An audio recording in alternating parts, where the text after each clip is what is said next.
All right, so Right. It's dope. while we're welcoming everybody into the room, we're doing our live tonight. We're talking about Conway the Machine's new album, From a King to a God. And man, we've had a good row of weeks, man. We had It's been Nas beautiful. dropping King's Disease. Then we had, what was after that? The Lox dropped that album, Living Off of Experience. Then Big Sean dropped his album. Man, Detroit too. man. And then this week, we get a Griselda offering. Yes, we do. What are your thoughts? First thoughts on the Griselda offering. Well, first of all, I have I have so many thoughts. I don't know where to begin. My first thought is just that the album is brilliant. okay. It's just the initial thought. Uh, the production is eclectic and good and diverse. He hasn't rhymed this well since Reject 2, in my opinion, which up until this project, I thought was his best project overall. I don't know if it was his best music, but it had the best like music combined with feel, combined with lyrics, if that makes sense. I This feel exceeds you. all those. He's become a better album maker with this album. His delivery is better. He sounds hungry. Well, you know what? We talked about differences between the mixtape and the album last week. And this right here, even though we're talking about, mixtapes being original music now, where it's not really definitive what a mixtape and an album is as far as originality goes, but this one right here feels like what you were talking about last week with a concentrated effort to be cohesive. The features were there. The guest production was there. I mean, because we had Havoc on here, who I think produced the best track on here, or at least the Arguably, best yes. beat. You I had might agree Premier with you with on that. production on there. You even had Murder Beats on there, which I thought was real impressive at how Murder Beats was able to blend in with what Griselda does, which normally isn't, what Murder Beats is known for as a producer. Eric Sermon has some production on here as well, right? Yeah, Yeah, he double. and then Greenlaw Bandit. I think it was real. Man, Lloyd Banks making an appearance on here. I think that was special. Not to go back to Pray for Paris, but that was kind of special in a similar way, like with having Tyler and Joey Badass on that project, or having Wale on there. Like to hear the different voices or different people coming into the Griselda chamber is always dope. Um, Man, I mean, let me go to the track list real quick. Off top, like, what would you say is your favorite track on the album so far? I don't know. All right. Well, for the people in the I've room, listened. what is Hold on. your favorite track on Hold the on. album Hold so on. No, far? I've listened to it 3 times already, Mike, and I can't decide. Like Lemon, Doe and Damani, Juvenile Hell, Frontlines, Forever Dropping Tears, Jesus Crisis. Those are probably like I'm gonna have to pick one of those songs. My immediate thought is like you is Juvenile Hell. Kareem Lanier says Juvenile Hell. I say Juvenile Hell, and I that's think that's the no. best beat. I think that's the best beat on the album, Mike. I think that's the best beat on the album too. It has a different pace, man. Like Ooh. it's a banger, man. It's Havoc. It's Havoc. Okay, so Havoc might have produced the best beat on this album.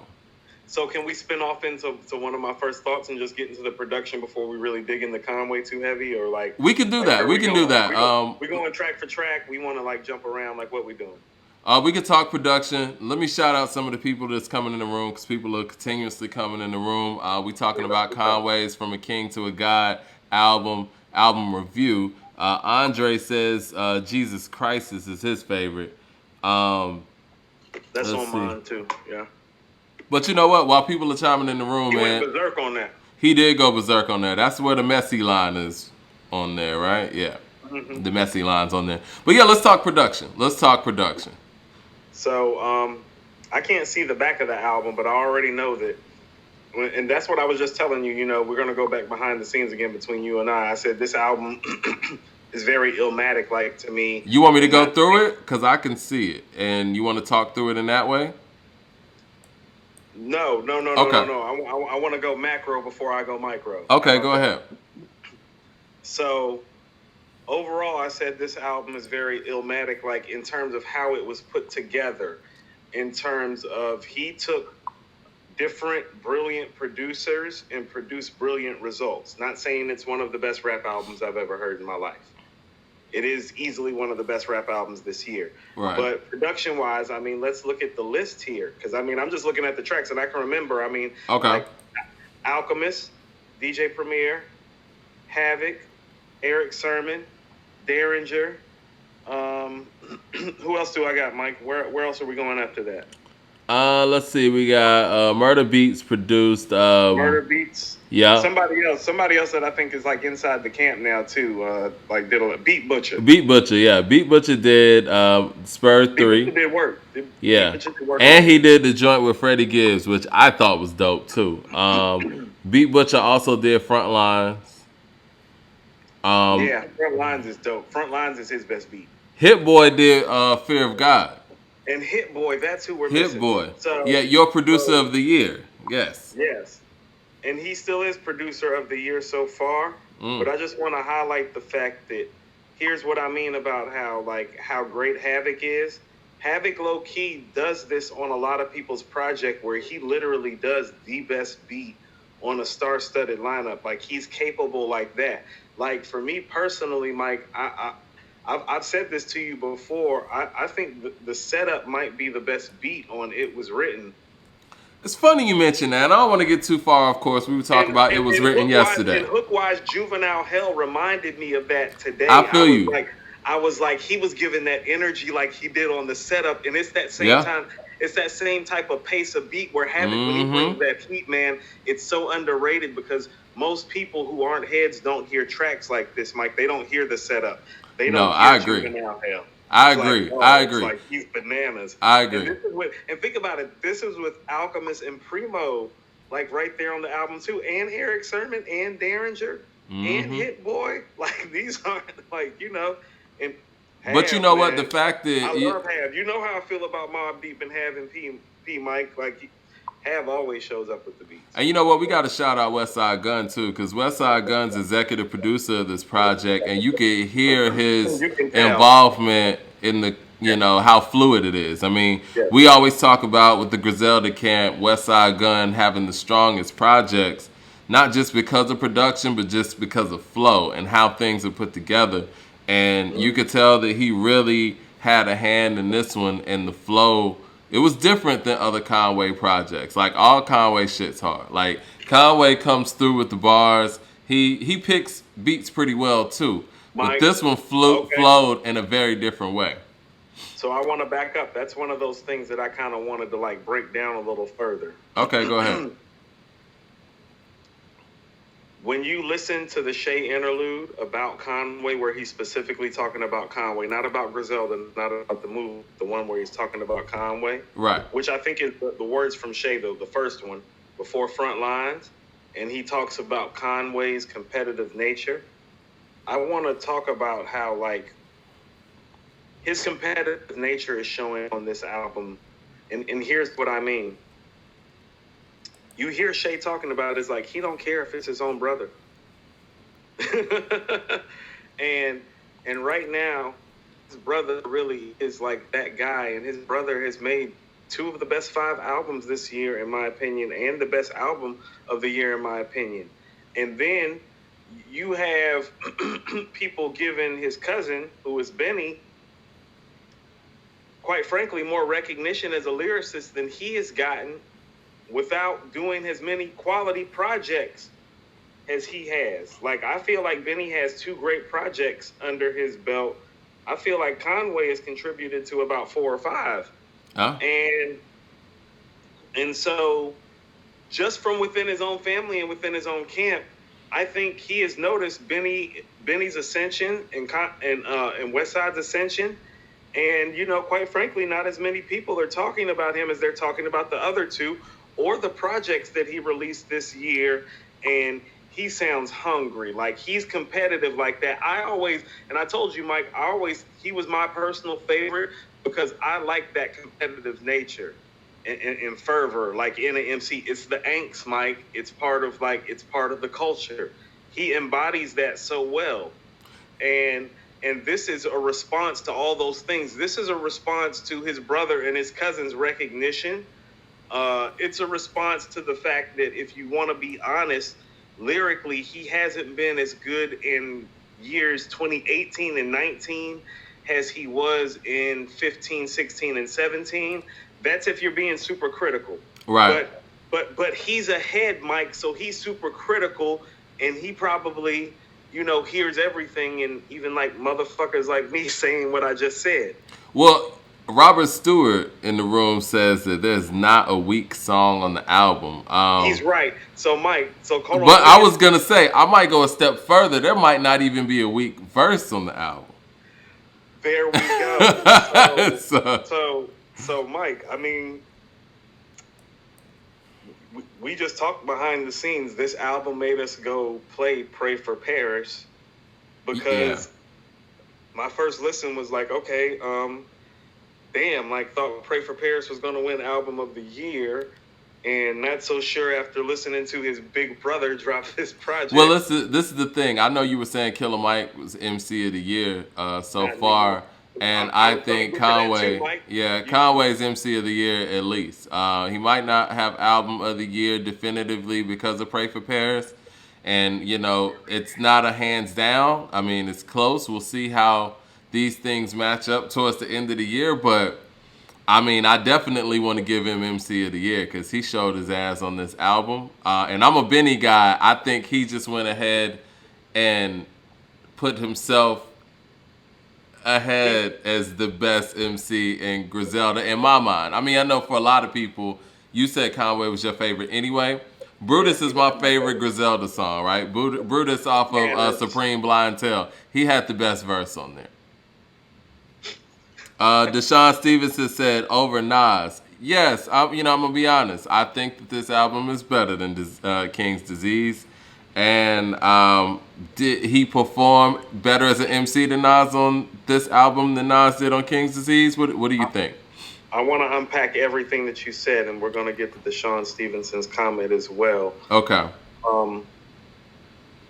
This album is almost as good as Pray for Paris. It is the second best album this year. It is almost the best album this year.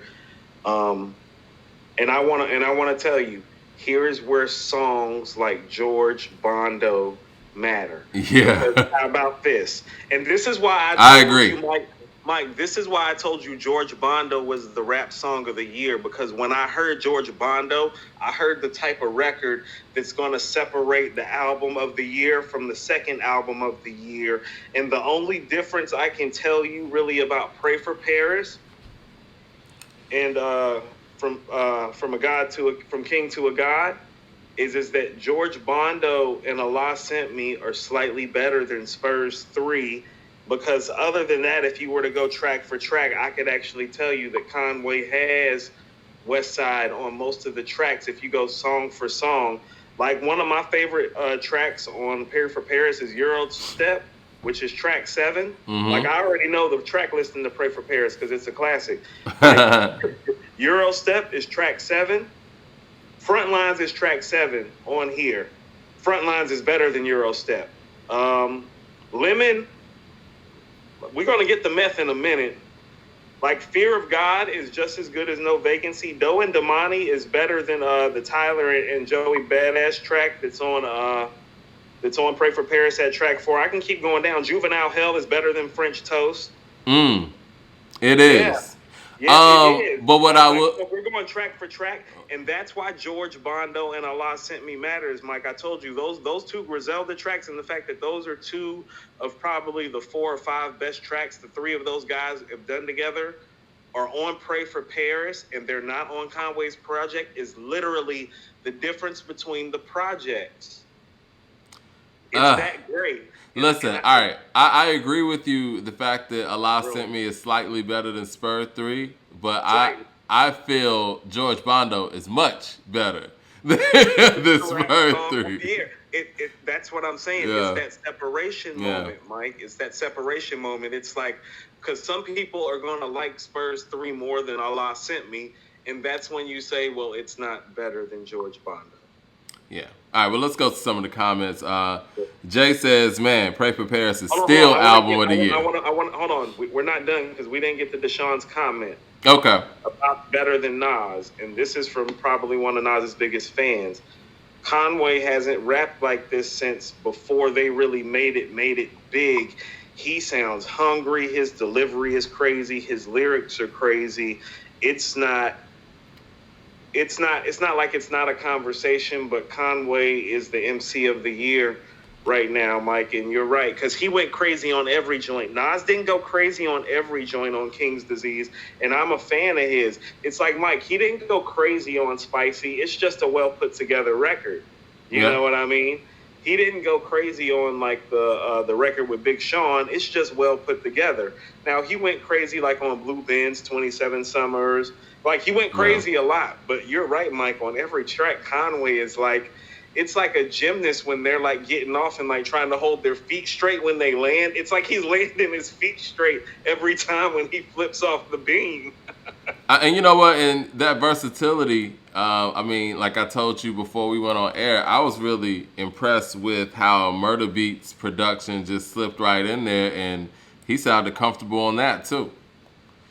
He sounded surprisingly comfortable on a couple of tracks where when I first heard the beat, I was like, I see you, Conway. Yeah. But that's what I'm. So this is what I mean when I'm saying Conway's been listening.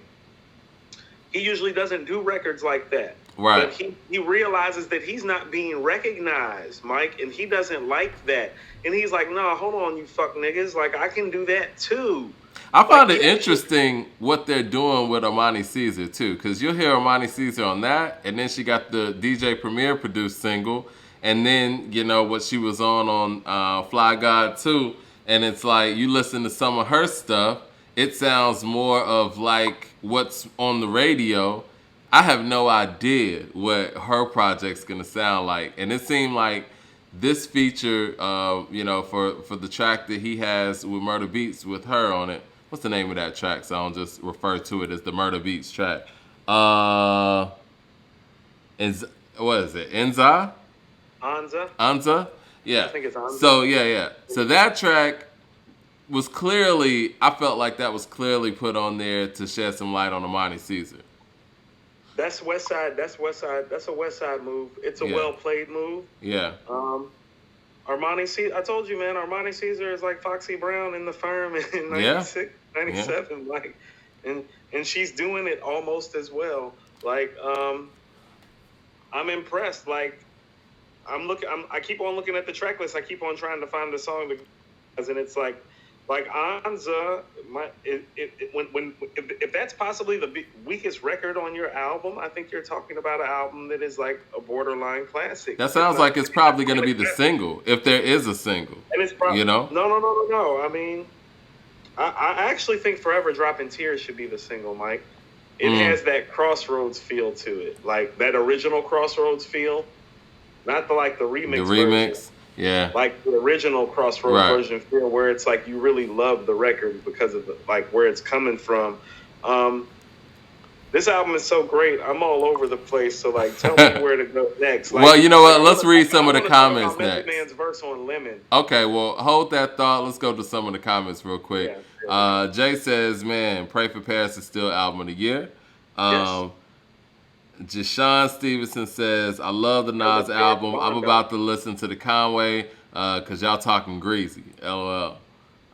Plugs I Met versus King to a God. Benny's still the best. I give it 9 out of 10. Robert Stewart says Nas. All right, we'll talk about that in a second. Robert Stewart says Nas is my favorite MC, but Conway album was better. Yes. Kareem Lanier says King's Disease is better than Pray for Paris. West Side Gun is overrated. I respect his hustle, but not a fan of his flow, his voice. He thrives off of guest appearances. Jay also says it's better than the Plugs I Met, though.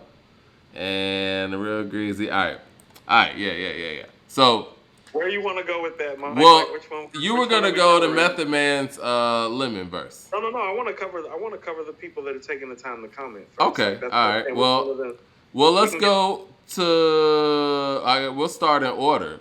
Plugs I Met or King to a God. King to a God I is think so really, too. yeah. Well, it's almost double the length, Yeah. and it's just as strong in terms of how hard it hits you. And how about this? The Plugs I Met has better guest appearances, but Benny lyrically and Conway lyrically, I mean, it's a tie at best, and I would probably give Conway the edge because his delivery on here is crazy too. Like he's got some different flows on here too, because like he's been doing what I like to call that extended flow the last couple of years, and that's what I mean when he did like what the kids say, he got back in his bag and he just started punishing the beat again. Really, What would you give this album out of 5 though? I told you, Mike, my initial listen was 4.5 out of 5, and and I woke up again and listened to it the second time, and I was like, I need to listen to Pray for Paris to make sure that Pray for Paris is still the best rap album that I heard this year. I'm going 4.5 also. Yeah. All right. Well, I guess we can address the. But also too, Mike, it's like I told you when I first heard Alfredo and King's Disease, I gave it a 4, and I would probably give Alfredo like close to, like if I wish we could like literally do it by the 10th, but it's like I wouldn't give King's Disease or Alfredo a 4 anymore, but I'm not sure if I would give them a 4.5 and put them on the same scale of this album either. It would be somewhere in between. So if I could give them like a 4.25 or a 4.5 in the Conway, because I told you, Mike, I've only listened to it like it's today, Mike. Like, what if it dies on you a little bit? Because the Alfredo and the King's Disease and the Pray for Paris are in that spot because it's staying. And so we'll see how it stays, because I feel like that this is the kind of album that it's like, it's my 4.5 on first listen, but it could turn into a 5. Where you at with the Big Sean? Big Sean dropped a very quality album. That's a solid 4 to me, Mike. That's a quintessential 4 to me. Right. That album is a quintessential 4. That's what I'm saying. That's like a solid 4. You know. What do you think about the notion of Westside Gunn being overrated? I don't think that's fair to him. You know, one thing that I realized, like, you know, it's funny. I listened to Westside's verse on George Bondo today, and I was like, it's like, damn. It's like he's rapping next to probably 2 of the 5 best lyricists in the game right now. It's like you don't understand how crazy he is, because his brother and his cousin are like berserk.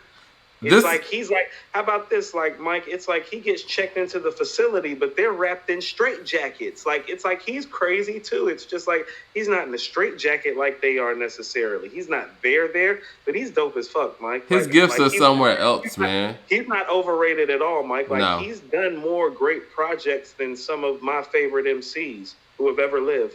Like, and I'll say that like openly. And it's like, I'd rather listen to his projects than a lot of his favorite guys, and I do.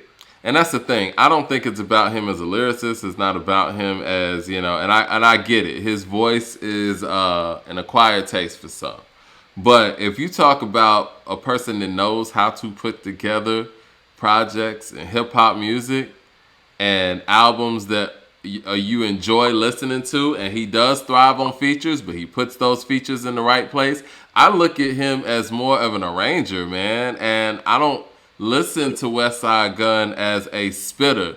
I listen to him as a person who's able to bring all the spitters together into one place and make a great project. That's how I view him. And so in those terms, I don't think he's appreciated enough. So I can't really say he's overrated, because his music speaks volumes.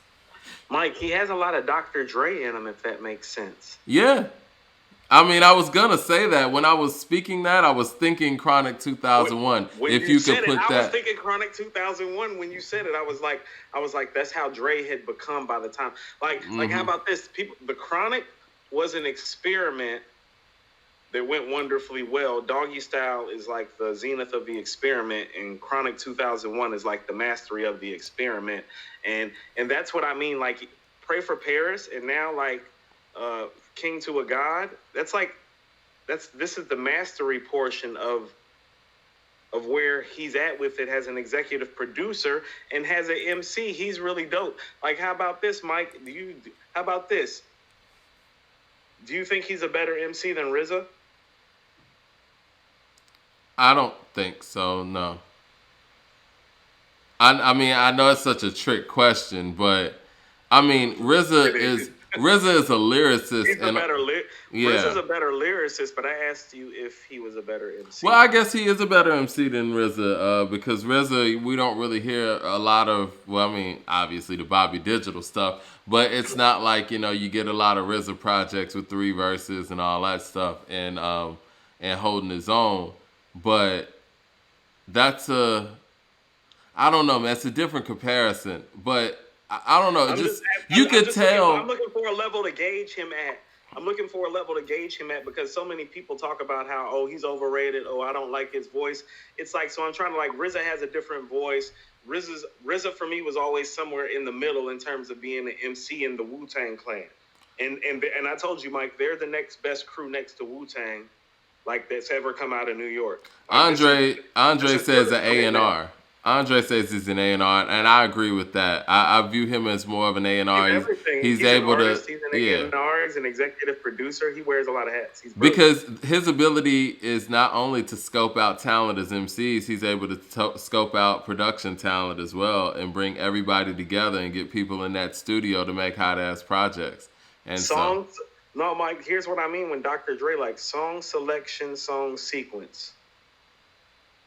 yeah, Those are two things that too often don't get discussed that matter so very much in putting together a yeah, classic. and a lot of project. guys who can make hot beats can't even do that.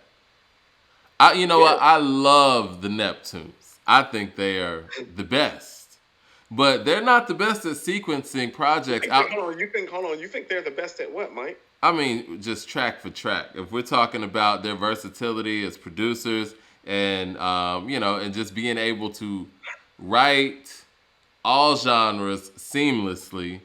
And if we're talking about from hip hop to rock and not trying to sound like anything is a stretch, those guys did something I never seen ever, and I don't think it's gonna happen again. They had records on the radio for everybody, from Mystical to Britney Spears to Clips to Mike, Jay Mike, to Snoop. It was crazy.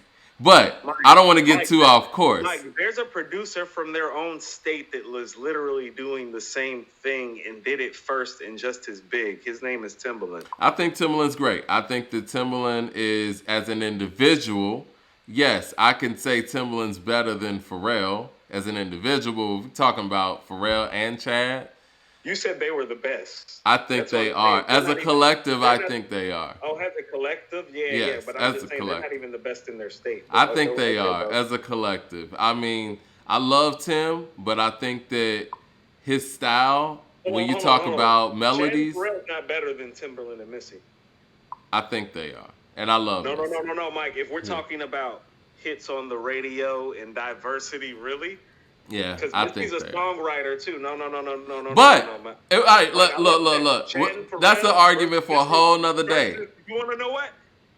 That's a real versus battle, Mike. That's an argument for a whole nother day. Missy and Timberland. I agree. Like, nah. I agree. That's an argument for a whole nother day. Bugging, Mike. But my point They're is, gonna lose a lot of beats outside of grinding, Mike. Outside of grinding, they're gonna lose a lot. They're gonna have to play They're gonna have to play grinding and everything on Hell Hath No Fury. I mean, I think they would be fine. But my point No, is, they won't be. my Not point against is, Timberland and Missy. No, they won't be. my point is, It's gonna go bad. even they're not that great at sequencing.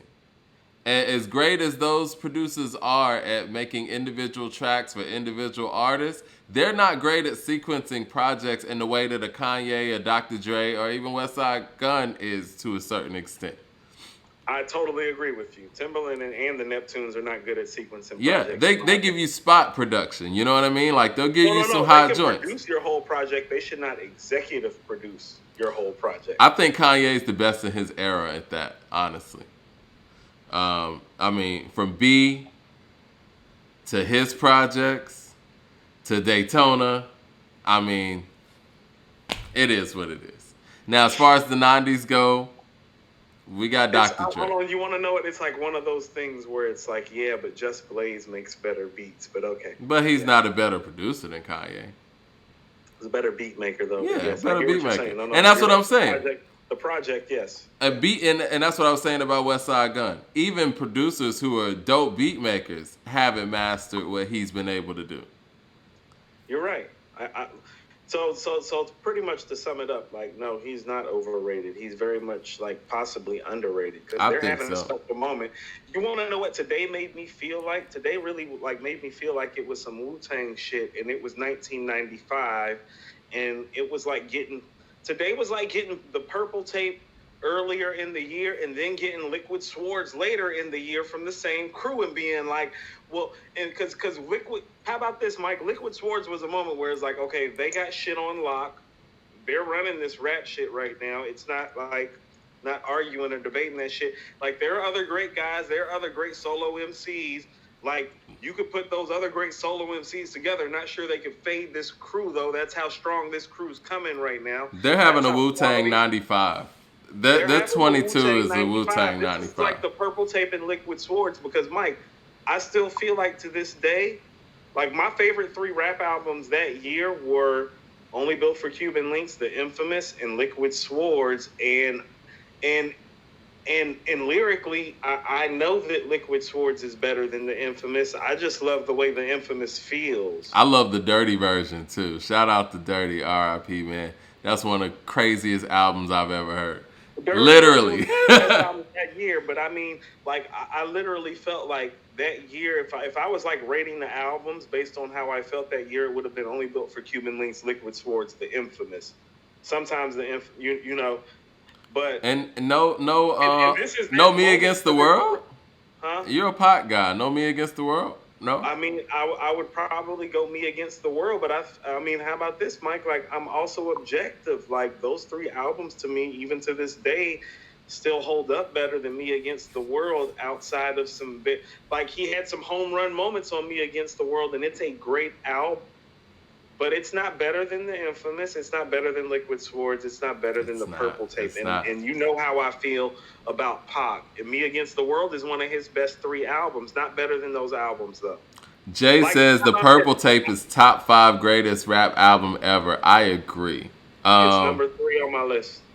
Yeah, Number 3 it's on in my my list. top 5 Like, as well. like, how about this, Mike? I would rather hear So Many Tears and Dear Mama than everything on The Infamous, The Purple Tape, and Liquid Swords, but that doesn't make Me Against the World better. Robert Stewart says, "Come on, let's get back to giving the machine his flowers." Yeah, let's do That's fair. that. Okay. So Mike, so you want me to give him some flowers right quick? I really thought today, I was like, okay, he's the best MC in the last 5 years, in my opinion, next to Kendrick and Pusha T. So I would put him at third.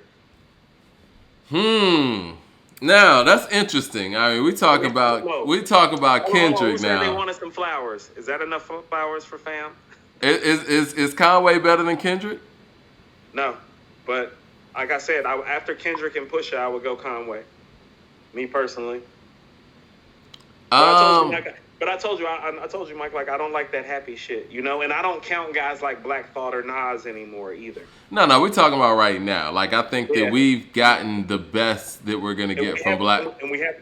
Well, Go maybe ahead. not from Black Thought, but we've gotten the best that we're gonna get from Nas, right? You know, at this point, I mean, we're not gonna get like another Mike, Illmatic from Nas. he's on his Tom Brady. We don't know what this dude's gonna do at 45. Goat shit.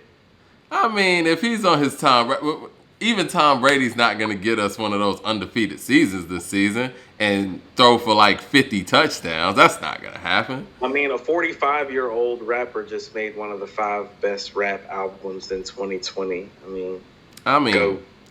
yeah, I don't know. I mean, it's arguable. It's not undisputed, but It's one of the best 5 rap albums this year. Like Mike, like almost everybody is at least saying that it's one of the 5 best rap albums this year. Anybody that's not saying that's in the minority. I think that the Conway album is very, very consistent. I think it's it actually, you know, and I had high expectations for it, but it actually smashed my expectations. You know what I was looking forward to? I was looking forward to this West Side Gun album that's dropping this month. And I think Benny's dropping this month, right? And obviously, you know, the Amani Caesar is coming too. But like you said, since it got delayed, I don't want to say Conway was an afterthought, but it was just so much that they have coming up that I wasn't even really thinking about the Conway like that. And then that shit dropped, and it might be, I think it's the second best hip hop album of the year. I give it 4.5 out of 5. If there's a 4.75, I could lean there too. But Yeah, that's where. How about this, Mike? If there was a 4.75, I would give it that, and I would give like Alfredo and King's Disease 4.5. How about that? I feel more comfortable saying that because it's like I almost feel like giving King's Disease and Alfredo a 4 is putting it where a Detroit 2 or the Locks album or the Gunna album or the Royce album is, and I just think man, those albums are succinctly better than those. you might be right, man. Like in some ways, Right. 2020, I don't think it's better than 2018. Yes, it But is, it's Mike. a We're lot about of to have real that quality conversation. stuff just coming at succession, you know? I think 2018 just had like these home run hitters like a Daytona, an Astro World, and obviously Nipsey's album. But I'm thinking, like this Conway album, is it better than Daytona? Is Pray for No, Paris better than Daytona? maybe it's that. It's no. You want to know what? No, because uh, for how about this? The difference between Daytona and this album to me is that I do think Pusha is a better MC than Conway, but I also think that Pusha is one of the greatest MCs that ever, and I think Conway is clicking on his heels, so to speak. Like he's not too far from where Pusha is in my estimation. I'm a Pusha fan, and I agree with you. I think Benny and Conway aren't too far. I They're think not too far, when but we they're see not there. when we Like see even what them, they have done, like on Sway in the Morning and all these other yeah. freestyles, I can't remember Pusha T moments like that where he was out there just really rhyming for like 10 minutes and stuff. I don't remember seeing any of that. We would see some Rap City in the Basement stuff, but yeah, man. I mean, they keep putting in this kind of work. Yeah, that's what I mean. How about this? Trending towards that, because as somebody that's a big Pusha T fan, I'm going to tell you, Hell Hath No Fury was so important because that was the moment where it's like he went from good to great. And from that moment on, he was great and great for so long that it turned into all-time great. And that's what I mean. Like the Reject 2, where it was like, it's like, oh, he's great. And then he's been great for a while, but this is kind of like into that all-time great ascension that he's going into as an MC, and he does deserve those type of flowers. Like, how about this? He's been doper as a lyricist and as an MC longer than Prodigy has been, and you know how much I love Prodigy. Yeah, I you're think he right. might actually be nicer than P. I actually thought that to Wow. myself today. I was asking myself that today. I'm like, is Conway nicer than P? Because I feel a certain type of way about P, and like for me as somebody that he's one of the guys that made me want to become an MC, Mike. And so it's like those guys are always special to you. But objectively, it's like listening to Conway today. It's like, man, I don't remember P snapping like this in year number on project number. Like, ooh. So you think Conway better than P? Hold that thought. We're asked again, have we listened to Rocket to Nebula, the Killer Priest album? I still haven't had a chance to listen. I will listen to it tonight. Have you listened to it yet? The new I Killer have Priest. listened to it. It's a really dope record. I've listened to it one time. I listened to it the following day, like Saturday last week, when Fam like talked about it. Mm-hmm. I think that it's a really dope project. I'm gonna ask him to give me another week to like let me dig on it. You know, me and Mike got lives too, and we have to digest a lot to put this together. It's very difficult, man. Hold on real quick. I had a conversation with a friend that it's like, I'm listening to more rap than I even want to, like, about this, Mike. Like, I'm about to be 39 in a few weeks. Like, you know what I'm saying? Like, I'm dedicated to this even to the point that it's compromising some things. I don't even get to listen to the music that I want to when I want to necessarily anymore. He said, Andre says he plays some of his God Don't Make Mistakes, and it sounds good. The album will put him over Pusha T. Man, I mean, look, Griselda is on a run, and kind of like a woo-ish run, and I don't know when it's going to end, but they keep on this path, and they're going to pass a lot of people. And, and even even in the Chase interlude, he's mentioning guys like Jay. This is their target. They're not. I mean, I think they respect Pusha and all that, but I think that they have their eyes set on They're New something York else. guys. Hold on. They're New York guys. You always look at. You always go. Like when you're from New York, Mike, you have plenty to look up to without ever Right. looking outside. Everybody outside is a collaboration when you're from New York. Right. So they're never gonna look at somebody like Pusha T like the way that I do, because they have Rakim, they have Nas, they have Big, they have Jay, they have Cool G Rap, they Yeah. have Big Daddy Kane, they have LL Cool J, they have Slick Rick. You want me to keep going? You feel what I'm saying, Mike? So it's like, I don't think it's about that. It's not that they don't look at Pusha in that way. Like, how about this? Like their heads, there's a very succinct reason that Black Thought and Pusha T are with Benny on Plugs I Met, because Benny wants to show cats it's like, no, I can rock with the backpack lyricist, quote unquote, and I can rock with the dope boy lyricist, quote unquote, and I can rock with the guys that you literally think are the best, and he chose the two best guys at the time in 2018. Correct me if I'm wrong. Well, Jay says that the butcher's coming, and he is, and he's really gonna have to deliver now because the pressure's on. To be honest, and I love Benny. Benny's my favorite, honestly. But with Pray for Paris and this album, Benny's gonna have to really deliver, and I think production. I don't want to say it's been his Achilles heel, but I don't think he picks beats as good as Westside and Conway do. Hold on. So it's only his Achilles heel because look at the competition within his home family. Yeah. It's like he said on the Griselda album. He was like, "We all on. We like the Jacksons. They are, Mike. They're the rap Jacksons." Are they? Who's Michael? Nah. That's why it's the Jacksons, Mike. He didn't say the Jackson 5. Okay.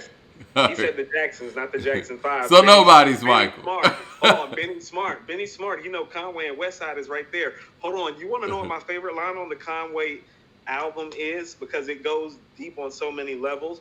He talks about West on the building. I knew you were going to say that. I knew you were going to say that. That's what, yeah. Mike, we could have a whole black business conversation on that bar. Yeah. And you know what? And it speaks to what we've talked about as far as how we view West Side's involvement too. West owns the building. I did the construction. And if you look at their early projects, it's like, Conway's best verse still might be The Cow. And that came out in 2016. Like, he really did build it. Like, his MC skills and lyricism built the respect that they garnered. Westside was the business mind and the vision, and he just happens to be like, fly god, like he's fly on the mic. So, it's kind of like Cameron and Jim Jones on steroids a little bit. Well, the clock says we have 1 minute left. I could put like 10 more minutes. I want to talk about Meth's verse, so I want to contextualize some things. Go ahead, do your thing. We're talking about. So when people are talking about earlier with the Nas and the King's Disease compared to this project and has an Emcee, we're comparing Conway's best project to Nas's fifth best project. Context. So understand where he is. That's what I mean when I say ascending towards all-time great. Not quite there yet, because your best project is getting compared to Nas's fifth best project, and it's probably better. But you get what I'm saying about context? Mm-hmm. Method Man on Lemon Squeeze, Mike, I just want to finish with this. When Meth is at his peak, he has the best delivery in the history of rap, and that includes Biggie. Best delivery? I love Meth's delivery, man. Meth was my favorite rapper growing up. Like Mike, when he's on like shadow boxing, when he's on like the way he digs in on Lemon, shadow boxing is crazy. Ever. Oh my God. Yeah, yeah. Playing, yeah. I feel you. Yeah, when Meth is on, he's on. I will say this, man. Mike, it's better than we're off. Yep, out. No, we're good. Oh. No. When he's on, Mike, it's the best delivery ever, like including Big, and that's big. That's big. Like when he goes in on Lemon, like he kind of creeps in on it, but Mike, when he starts shifting and starts getting into the arithmetic part of it at the end, and the way he's flipping the word. Like, Mike, how about this, Mike? That's that technical rapping mixed with that grimy rapping, mixed with his delivery, mixed with his voice. Like, it was stellar. Let me ask you this. Well, and I guess I know what you're going to say based on what you're saying right now. Who had the more impressive feature on this album between him and Lloyd Banks? Because I was really impressed with Lloyd Banks. And maybe because I haven't heard Lloyd Banks in a minute. That's what it is. It's meth. It's meth? Okay. It's meth, Mike. Well, and you want to know what? I wouldn't be surprised if we hear a Method Man album. Like, he's been popping up low key like all year, like here and there, and he's been sounding. I feel like he dropped recently. I think he dropped last year sometime or something. And don't mean nothing. You know how the rap game going. It's 2020. Mike, you say that this isn't better than 2018. I disagree with you. In 1996. I want you to understand that when the score ATLiens, It Was Written, and Reasonable Doubt, and Muddy Waters came out, none of those, and All Eyes on Me, none of those albums got called classics instantly. Right. By the time 2000 it rolled around, they were all-time great classics. Yeah. 20 looks a lot like 96 to me. 96 might be the best rap year ever because it's one of those years where about 12 to 15 albums came out that were really great. And as you listen to music over the next 3 to 5 years, you realize those albums weren't just great; they were all-time great. Stakes is High, like 18 gave us KLD, Victory Lap, Daytona, Book of Ryan, Astro World. Just off top of my head. Book of Ryan and KLD wouldn't make 1996 top 15 list. No, of course not. But the interesting part about 2020 though is the fact that people are dropping some of their best work. It is, Mike. This is the year of artists' best work. That's what I mean. It's very 1996. Because I feel like low key, Big Sean might have dropped his best album. Maybe not mixtape, whatever, but a studio album. I think this is some of Big Sean's best work. What he dropped last week. Look, Sean, Westside, Conway, Gibbs, who else? Yeah. Gunna, Lil Baby. Nas dropped his best album in a very long time. Nas dropped his best album in a very long time. That's what I'm saying, Mike. How about this? I feel like we're going to look back on 2020, like around 2025. The Lox. And start arguing about if it's one of the 10 best rap years ever. The Lox dropped one of their best albums. The Lox dropped one of their best albums. That's what I'm saying. Yeah. I'm leaving out the Lox. I'm leaving out Kiss Styles and Chic. That's what I'm saying. And that's not talking about Royce's album, The Allegory. Yeah, The Allegory was tough too. The Allegory was tough too. That's what I'm saying, Mike. 2020, when we look back, it's going to end up being one of the 10 best rap years ever. That's my real big, bold claim. Okay, well, in that great rap year that we're developing in 2020, Conway possibly has the second best album. And we're looking at a 4.5 out of 5. And it came out on 9/11. And you know what else came out on 9/11 too, huh? The Blueprint. The Blueprint. We had a question on According to Hip Hop, man. And I figured that we would talk about this on the podcast. If Biggie would have lived to actually be on the Blueprint, what song do you think Big would have sounded the best on? I'm running through the beats in my head right quick. Give me a second. Me, off the top of my head, man, I might be rolling with Heart of the City. That was the one that came to mind off the top of my head. Or Never Change. I was thinking Lyrical Exercise in the back of my mind.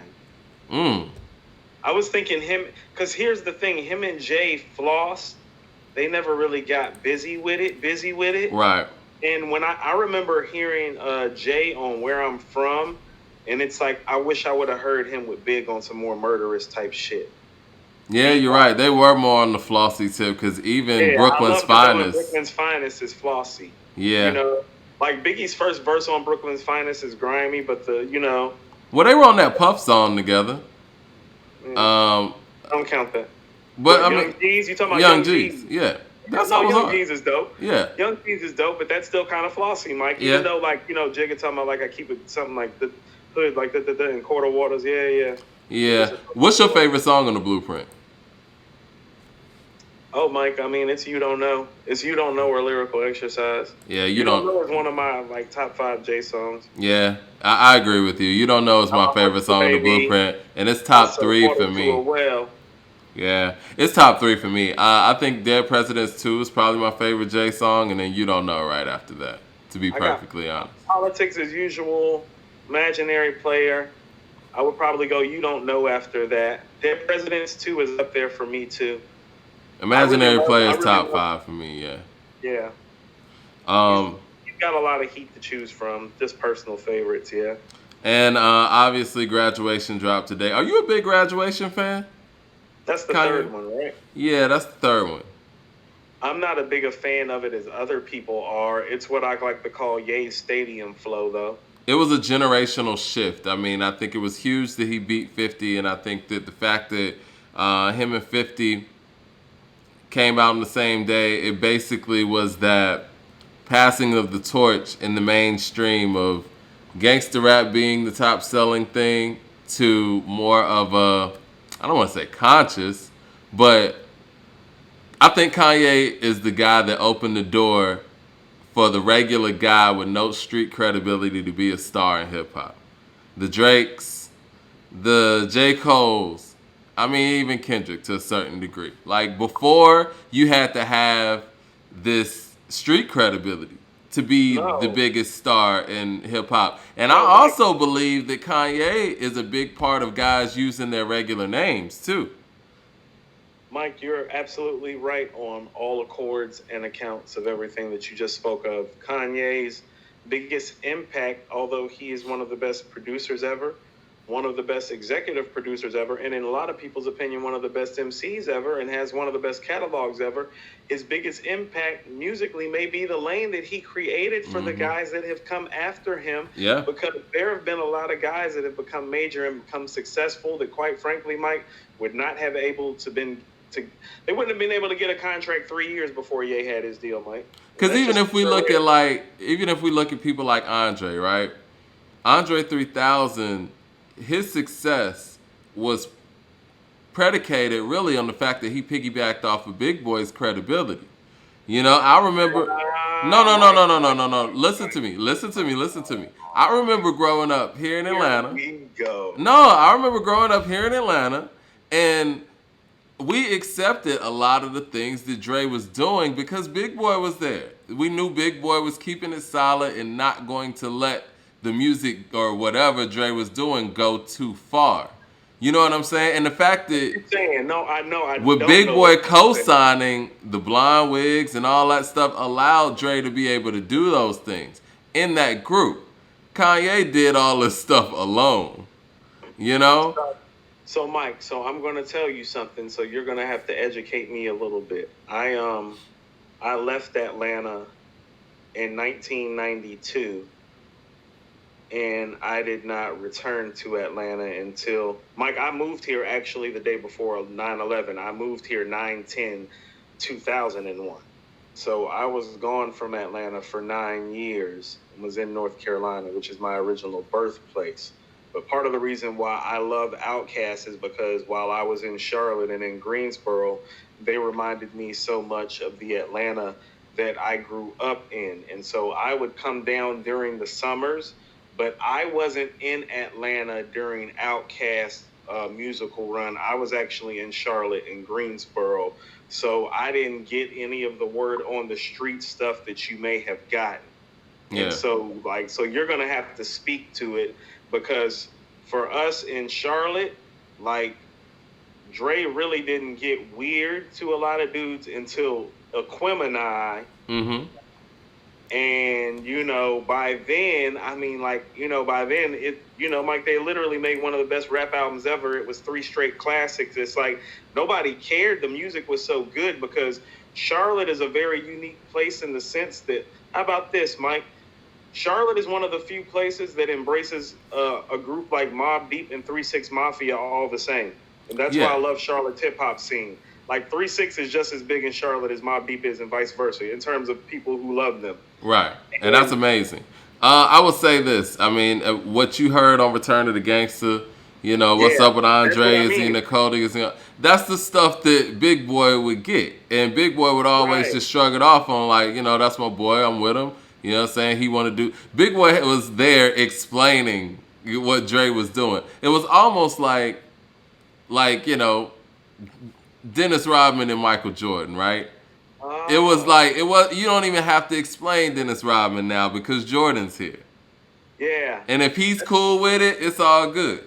But it That's wasn't that when Dennis was with the Spurs. And Andre had that freedom because Big Boy was there with him.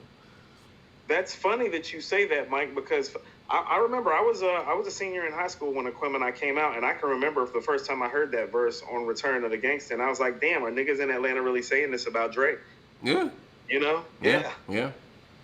And, but I think Kanye, that lane that he created, graduation was that breaking point. And obviously, the college dropout was what it was. So was late registration. But I think that the timing of graduation and pairing it up with the highest selling rapper in the game at that time, that was the changing of the guards. And I don't even know if we have totally even changed back from that. Yes, it depends on how you would like to qualify it. That's Yeah. why I shot that little line about Lil Baby today being the only artist this year to go double platinum. Think about it. Lil Baby's the only artist to go double platinum this year. That's crazy. Well, shout out to him, man. Good work. Yeah, I mean, yeah, I shout think out to that Baby, and I told you, My Turn along with One are the best albums to come out of Atlanta this year, and still 2 of the 10 best rap albums this year, in my personal opinion. Like, and here's the thing, Mike. 2020 is great, and think about it. Like some of our most prestigious guys haven't dropped material. There's no Pusha album, no Cole album, no Kendrick album. nope. And all these guys, we were thinking we're gonna drop something. We were thinking that Cole, Vaughn hasn't Kendrick. dropped anything either, Mike. That's what Yeah. I'm saying. There's still 3. I don't even. You know what? Before we close the show out, are they even the prominence of hip hop anymore? Like, you know how whenever people would talk about the people who were the it guys in the current state of hip hop, everybody would say Cole Kendrick, Cole Kendrick, Cole Kendrick. Are they even that anymore? Mike, when we did our top 10 albums at the midway point, I told you this was a possible changing of the guard year. Yeah. This is that's why I told you, Mike, this is one of those years where, quite frankly, pretty much since Kendrick dropped Good Kid, Mad City, every year Kendrick has dropped, he has had the album of the year in rap. Am I wrong? People say it's dick riding when we say stuff like that, but yeah, No, like, Good Kid, Mad it's City, true. Mike, Life is Good was the second best rap album that year, and Good Kid, Mad City is way better than Life is Good. Yeah. To Pimp a Butterfly is better than Forest Hills Drive, because I think that's the same calendar year. Damn is better than anything that year, even though it's probably the weakest of those 3 projects that I mentioned. I think 444 came out that year, so yeah. Yeah, like I said, Mike. Yeah, like I said, of course. But he has had the luxury of dropping in not so heavy years too. But Mike, that's what I'm saying. Yeah. Mike, this is a heavy year, and there's no guarantee for the first time that if he drops, he's going to drop the album of the year. Same thing with Cole. And so that's what I meant when I was saying it's a changing of the guards, because how about this? I saw the guys that were before them fade further back with their albums, so it makes me curious about how these guys' albums were going to sound. That's why I think Nas's album, Royce's album, and the Lox's album are so impressive, because for their time in the game, the fact that they're still making top 10-ish a year albums, while their other contemporaries are further back in the 10 to 20 area, it makes me wonder. It's like, well, hey, are Kendrick and Cole done making album of the year stuff and just making top 5 to 10 album-ish stuff? Because that usually happens to even the greatest rap artists preceding their generation around the 5th or 6th album, Mike. Yeah. And you know what? The Lox album is very impressive in that light. And the fact that they've been in the game so long and they were able to make a project that sounds so relevant. Mike, and it's probably the 6th or 7th best album this year. Somewhere between 6 and 10. Listen, like what 50 Cent said, and I know he was directing this at Jay, but he said, you ain't going to be 50 years old being the best rapper in the game. No, you're not. You're not supposed to be. Oh, Mike, and we're doing all this, and we still haven't talked about Benny's project. His brother, his two cousins just dropped the first and second best projects this year, and he's the guy people are looking at in the camp. So Kendrick has a lot to fight against, and so does Benny. Because Benny's getting, how about this?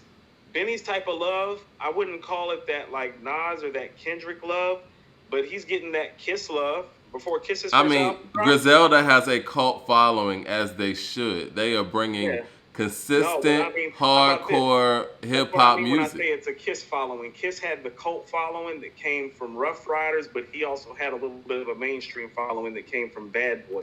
Yeah. Benny's buzz like that. He's got a Kiss level buzz. People understand. People are looking at Kiss to replace Big Nas and Jay, and that's what people are looking at Benny for. Yeah. People are looking at Benny like, are you that guy? That guy? Now, all right. Let me ask you this though. What if? How about this, Mike? New York MCs want an MC to call the best MC in the game again, clear cut, and Kendrick is obviously all in the fucking way of that. But is he the best MC in the game right now? And what if he makes this rock influenced album? Mike. He had listen. This is, and before we get out of here, this is my point. Did you ask that question? Yeah, I have to ask that because it's 2020. It's 2020. No. Listen to me. Hear me out. It's 2020. The last album he dropped was 2017. People make too much music now. You know what I'm saying? Like, at this point, to actually keep up with what these guys do, these guys drop every single year. 2017 was a long time ago for a hip-hop listener. Let's think about this. Put this in context. If we were in high school right now, the last Kendrick album that was dropped was in 9th grade, and the nigga's in college now. Is he the best rapper to you? Like, let's just be real. Mike, yes. Because no, you can't. Mike, because Illmatic came out when I was in middle school. It Was Written came out when I was in high school. I Am came out when I was graduating from high school. Thought Nas was better than everybody else. But he was still making stuff. He hasn't made an album since 2017. It was 2.5 year gaps between those records. It's a different era, bro. It's a different era. Hold on, Mike. Let's back up. You're the champ until somebody knocks you out. And for whatever you may feel about Conway's MC of the Year performance, because I feel the same way you do, understand that there's not a track lyrically on From King to a God that's as good as Kendrick's Feel track on Damn, which might be the weakest project that he's released in his career. Stop that. I don't know, man. I don't know. I think it's a conversation. This is what I mean. How about a conversation. Conway is trending towards somewhere Kendrick already resides, Mike. And that's what I'm saying. I'm not saying, like I told you, he's third, Mike. Like, what's wrong with being third, like after Pusha T and Kendrick on somebody who's like very stringent like me? I'm not saying like he's like leaps and bounds away. I'm saying like, nah, Kendrick is still that dude until like he says otherwise, because his next shit might be his best shit. He's that kind of MC. Well, you know, as that kind of wicked. Like, Mike, do you think Conway's better than Kendrick? I think that the consistency he's putting forth, I think that he is well on his way. I think Kendrick has a real. I don't think Kendrick has adjusted. He's a problem. Listen to this is how I feel about Kendrick right now. I feel like Kendrick hasn't adjusted to the way that hip hop's being made right now. The consistency and people coming out frequently, and he hasn't. 2017 in hip-hop years, based on how people are coming out now, was a long time ago. Mike, let me go to some of the comments, because, you know, people are kind of blowing it up since we're talking about this. But, okay. Rashad says that, yeah, he's better than Kendrick. Fascinating. Rapping about drugs, guns, and murder only gets you so far. That's what Kay Hassan says. He said, don't forget the Black Panther soundtrack. Okay, that wasn't a Kendrick album, though. He had some cuts on there. He did, but I'm just saying, man, you know how guys are making music now. But Mike, that's why I told you, Mike, Nas was the best from 94 to 96, including 95, because 95, his guest appearances were like, well, oh shit, where's the next one? Kendrick has that same effect and This is feel a where like different time. You know that. That was the physical era. This is the digital era. Mike, I'm gonna be honest with you, and this is the first time I think I've ever seen you or heard you done this. I don't think you're really like respecting the fact that when we're talking about Kendrick now, we're talking about somebody that's arguably one of the 10 greatest MCs that ever lived. It's different the era that he's in.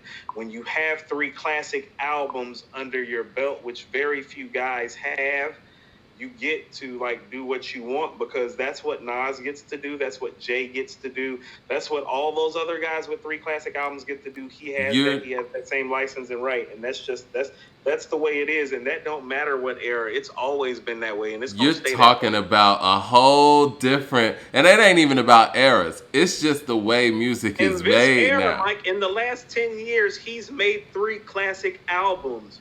End of discussion. Said 10 years. There ain't no discussion. Listen. I'm not gonna sit here. I'm not fronting on Kendrick. I think Kendrick's been super consistent. In the last 10 years have made 3 classic albums. Mike, 3. I'm with you. I mean, he has he's number 1. So he's number 1. Listen. We've talked about this. Push is my favorite. Like Mike, Push is my favorite guy, but Kendrick's number 1. I even think Pusha sounds better than Kendrick on Nostalgia when they're together in their prime. And I still would tell you that Kendrick is number 1 because the last 10 years, Pusha has Daytona, Kendrick has Good Kid, Mad City, To Pimp a Butterfly, and Damn.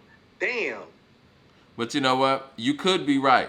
What I'm saying is, I need to be reminded. That's all I'm saying. And 2017 was a long fucking time ago if we're talking about hip-hop year. All the stuff that's come out, all the stuff that we've been talking about has happened. I mean, we've had a conversation today. Everything we talked about today, with the exception of nostalgic stuff, was 2018 and above. You know how much hip-hop has come across since then, and he has nothing.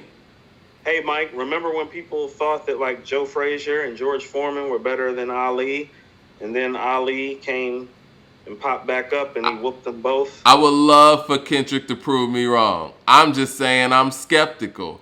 Niggas talking about putting out a rock album. I mean, it's what it is. Mike, you know what my aesthetic is? I prefer to hear guys like Conway and Pusha T over necessarily a Kendrick, but that doesn't change the fact necessarily. How about this? In anything that he's done, I haven't heard the drop off yet. Have you? Is Damn a classic? I think it's one of those things that's going to go down as a modern day classic. It's not an all time classic. Do you still listen to songs off that album? Yeah, like Feel 4, 5, 6, Element, Feel, Royalty are all classics. Duckworth and there's one other record on there I really love, the Love record. You know what? That's probably my favorite song on there. That song and Phil. That might be the best record on there. That's going to go down as one of Kendrick's best records because of the diversity to it. You know what? Based on his other classics, though, I don't think Damn is a classic. I think Good Kid, Mad City. If we look at everything in retrospect, it's more playable than To Pimp a Butterfly is. Actually, it's just not as brilliant. Where's the bad song on Damn? Where's the weak moment? You know what? Now that you mention that, where's the drop-off? As much as I love To Pimp a Butterfly, it doesn't have a lot of replay value. I think the album that he has with the replay value, I think the album he has with the replay value is Good Kid, Mad City. Mike, I told you. And so we're going to have to reevaluate what classic Kendrick, does he really have hands down classics like that? No, they're all classics. It's very Outkast. They're good. No, it's very Outkast, like in the sense that it's like the classics are very different. Ask me how many classic albums I think Outkast has. Wow. They have 4. All four that they made together. I say 3, but I'm not mad at someone saying Stankonia is a You want to know it? classic. No, no, no. I used to say 3 too, but now when you go back and listen to Stankonia, go listen to these other albums that we call classic, Mike. You can't even tell me that some of the albums this year that we're putting in the top 5 are better than Stankonia. I appreciate Stankonia a lot more now than I did when it came out. How about this? Is King's Disease? How about this? Is King's Disease or Alfredo better than Stankonia? That's such a weird question, but I mean, I'm just telling. I'm just in context. Like, go listen to Stankonia now, because it's like, how about this? Aquemini is arguably the best rap album ever. It kind of got some Illmatic. Stankonia kind of got some It Was Written Like treatment, in the sense that it's like, well, it's kind of hard to rate it when these guys just got done making like maybe the best rap album ever got made. Like, Lil Chris says, I agree with both of y'all on a lot in different aspects. Rashad says that, let's see, 3 classic albums, you bugging. Amari Rakim says Kendrick will never do a thing like Good Kid, Mad City again. That's a decent point. Is he past that prime? That's what I need to see by the next album. I need to see if he's past his prime. I don't know. Okay, so first of all, I tell people, like, for me, Good Kid, Mad City is still his best album. I call it the West Coast's version of Illmatic. That's how highly I think of Good Kid, Mad City. It's the West Coast version of Illmatic. Compton and Queensbridge are probably the 2 most notorious hoods in America and in the history of rap. And I think they're the seminal projects to come out of those respective places lyrically is Good Kid, Mad City, and Illmatic. There are a lot of comparative analysis that can be made. I don't think Good Kid, Mad City is in the conversation for greatest rap album of all time, the way that Illmatic is, but I do think... Is it not for its era, though? I mean, maybe. No, I mean, for its era, it is. That's what I'm saying, Mike. Like depends on who you ask. Like there's a classic, and then there's those albums that are like some of the best rap albums ever in the conversation. I'm laughing because Rashad said, you compared that to Illmatic, I'm done. I said it's the West Coast version of Illmatic, contextually. Listen, all I'm saying is that I know we got to get out of here. We're going way over our time. No, listen, go ahead. Listen. Good Kid, Mad City is about a kid from one of the worst projects in America describing the life that he sees that's very painful and poverty-stricken and drug-riddled with a sense of poetic beauty. Now, Mike, what is Illmatic again? Queensbridge. So tell fam to get Ghost and stay Ghost and learn to rap shit. How about that? Like, get Ghost, stay Ghost, learn your rap I think what it is, man, it's sacrilegious to put anything from a certain era in the conversation with Illmatic. Being their feelings, like, I'm the biggest Nas fan. Stop getting so like touchy-feely and like emotional. Like, get the fuck out of here with that. Like, for real. Like, for real. Like, I know what I'm talking about, Mike. Like, don't be like, oh, LOL. Like, no, like Good Kid, Mad City is a poetic ghetto masterpiece the way Illmatic is, because it's a young kid who is really gifted and talented explaining the despair of what he's seen in a beautiful manner. Yeah. No, I'm with you. All jokes aside, definitely. That's why I said it's not in the same category as like all-time great rap album, but the comparative analysis is there. It's the West Coast version of Illmatic in that sense. For what Illmatic did for that era. Just like Nas isn't the drug dealer or the hustler or the corner kid necessarily, Kendrick isn't the gangbanger, but he's explaining the situation with such clarity and beauty. He's the narrator for what's happening. He's the narrator. You know, the project window. He's the project window street reporter. Yeah. And and I think that Good Kid, Mad City, the timing and all that, and how they pulled all those elements together were perfect. It was a perfect time. Hip hop needed somebody great. And I honestly feel like To Pimp a Butterfly went under the radar and over people's heads because of how in your face the Good Kid, Mad City was. To me, To Pimp a Butterfly is his best album. He doesn't see it that way. I think he ranked his albums as Good Kid, Mad City, Damn, To Pimp a Butterfly, and Section 80, I think he said. Something like that. But that's my order, Mike. That's my order. To me, I think To Pimp a Butterfly is the best piece of work he's made, and probably some of the best piece of work to come out of hip hop in that era. I mean, it. I have to go all, and I'm not trying to be funny. When I first heard it, and see, I listened to that album without listening to anything anybody had to say about it. My first thought when I listened to Pimp a Butterfly, I was like, this is the best album I've heard since Supreme Clientele. I went all the way back there. Yeah. Do I still believe that? I need to really, go back and I was just listening to how it was put together and how brilliant he was musically, how brilliant it was, how well it was put together. But I will say this about To Pimp a Butterfly: the individual songs didn't have a lot of replay and stay value. It didn't. It didn't. They were And I will admit that.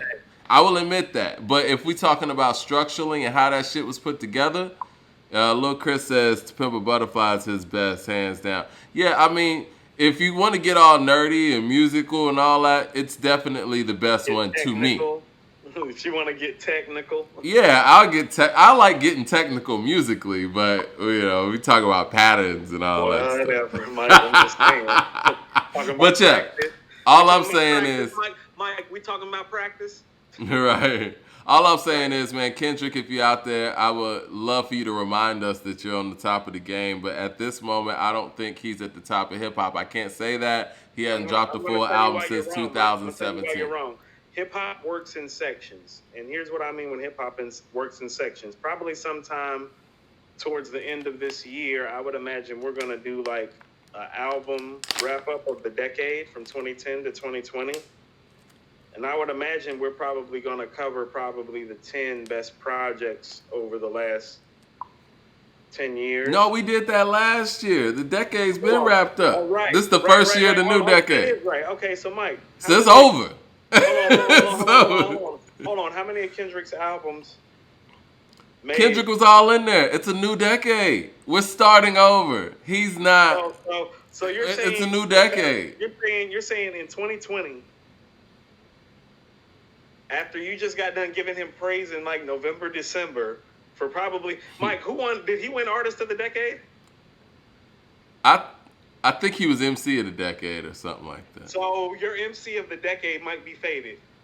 But 9 months into the new decade, we can't.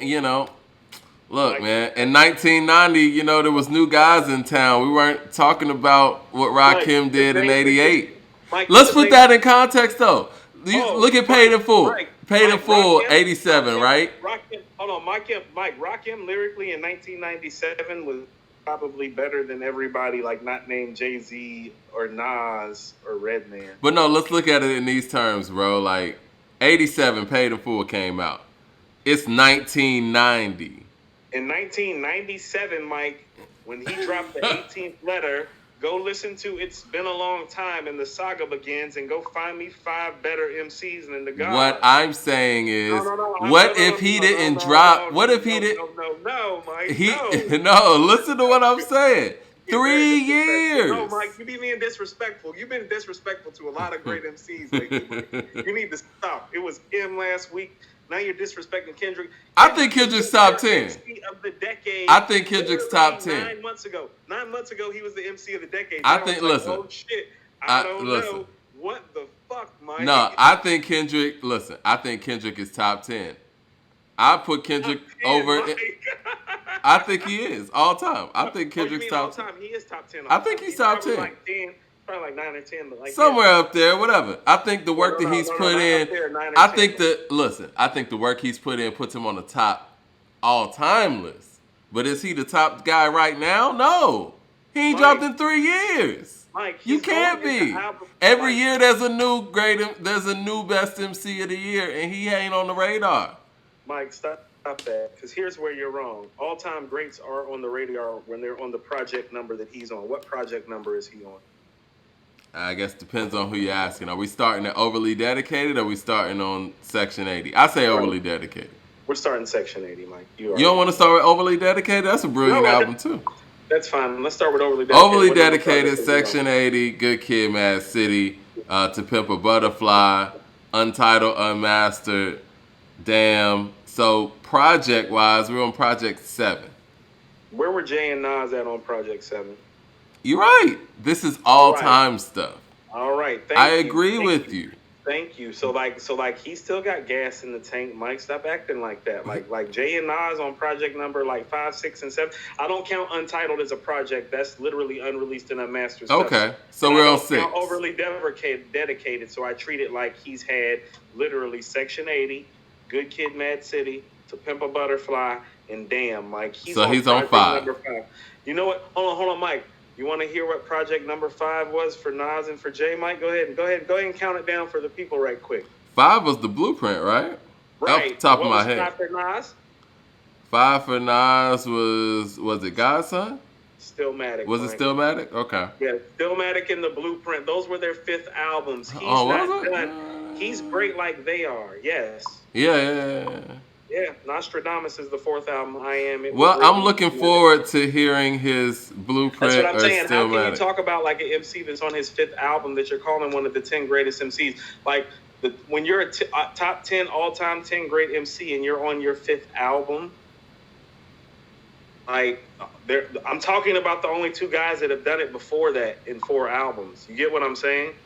Like, I agree. Guys by their 5th album, like all those guys by their 5th album actually started losing the momentum. He still has it. Like when Rakim came out with album number 5, his momentum had been gone. But in '97, KRS, like I can go down the list, Mike.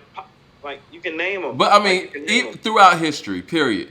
If you weren't present that year, no one carried it over. Like Big had 90, 94. I'll give Big 95, right? You know what I'm saying? Like over who? Oh yeah. I'm tripping. Who had not? All right, Nas had 94, right? Nas had 94. Raekwon is 95, man. Okay, and Pac had 96. Pac had 96, and we'll give Big 97. But even matter of fact, Mike, we just need to put a big W on 95. Just a big yeah, that's cool. And 96 was Pac's, and 97 was Big, right? And that's fine. As far as what MCs? As far as who was the best in the game. But you have to put out records to be the best in the game. If Kendrick didn't put out no records in those years. Hold on, Mike. When you're saying the best, are you saying the best in terms of who is really the best or in terms of like what the perception of who the best is? Because, Mike, I'm going to say this again. Nas is the greatest of MC of all time because he's the best MC in 1994, 1995, and 1996, and it's not until Big drops Life After Death in 1997 that somebody is better. Right. I don't know, man. I think Jay was better than him in '96. I think Pac was better than him in '96. No. Lyrically, as great as reasonable. This is what I'm saying about why Jay's not the greatest of all time. Like Jay's best lyrical effort isn't better than Nas's second best or maybe best lyrical. I think we're looking at this in 2 different terms. You're looking at people based on the skill set that they have, regardless of how they showed up in that year. Who's the best at what they do, Mike? But I'm looking at what you did. I never thought Pac was the best MC in the game, and he's my favorite. But like period, like all time, just like Mike, he's one of my favorite. Come on. I look at him the way I look at Prince and Stevie. It's like I don't even count him with the rap dude. But '96, we gotta say Pac was the best in the game. Best MC or the best? Whatever you want to call it, best rapper, MC, whatever. Nobody in 1996 is going to tell you that Pac is a better MC than Nas. He was. What are we talking about? Is he a better lyricist than Nas? No. No. The only thing that he's better at than Nas is the same thing that he was always better at than Nas, and that's making heartfelt records and hits. And that's. I mean, all Eyes on Me is much better than It Was Written. So no, it's not. No, it is. No, it's not, Mike. Both of those albums are classic. Come on. Hold on, Mike.